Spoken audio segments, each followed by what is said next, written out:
When I came into office, I inherited a deal that President Trump negotiated with the Taliban. Under his agreement, U.S. forces would be out of Afghanistan by May 1, 2021, just a little over 3 months after I took office. U.S. forces had already drawn down during the Trump administration from roughly 15,500 American forces to 2,500 troops in country. And the Taliban was at its strongest militarily since 2001.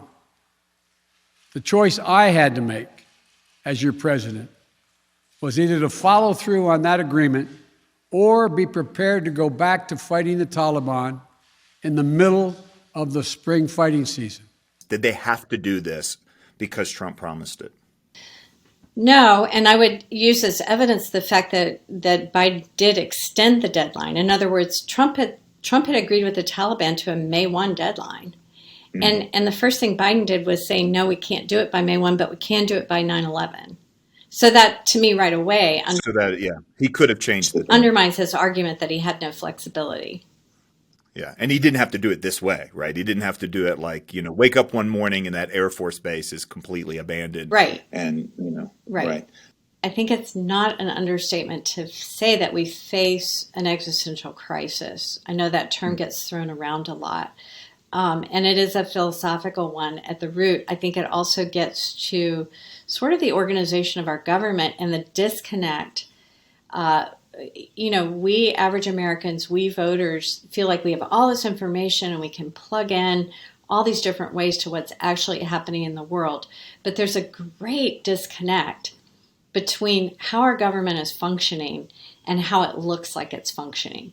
So we see someone like Joe Biden making the decisions and the statements that he's making, or Secretary of State Anthony Blinken, but we've lost sight of the fact that there are hundreds of people feeding those decisions at the State Department and the National Security. When I learned that Obama had doubled the size of the National Security Council and it had like 800 employees, I was shocked.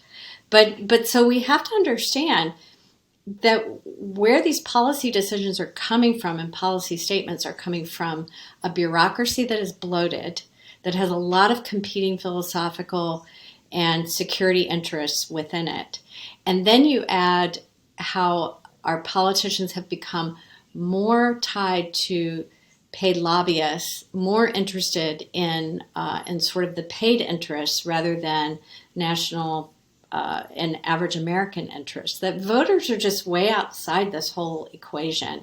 And I believe this is how our messages and let's just say our war fighting has gotten really bogged down, and we simply are not able to prosecute war on the terms that it's being fed to us, that it's being prosecuted. So people think, why can't we win a war in Afghanistan in 20 years? Well, that's because day after day after day, we have a bloated bureaucracy that is refusing to prosecute it on the terms in which Americans have been sold on it.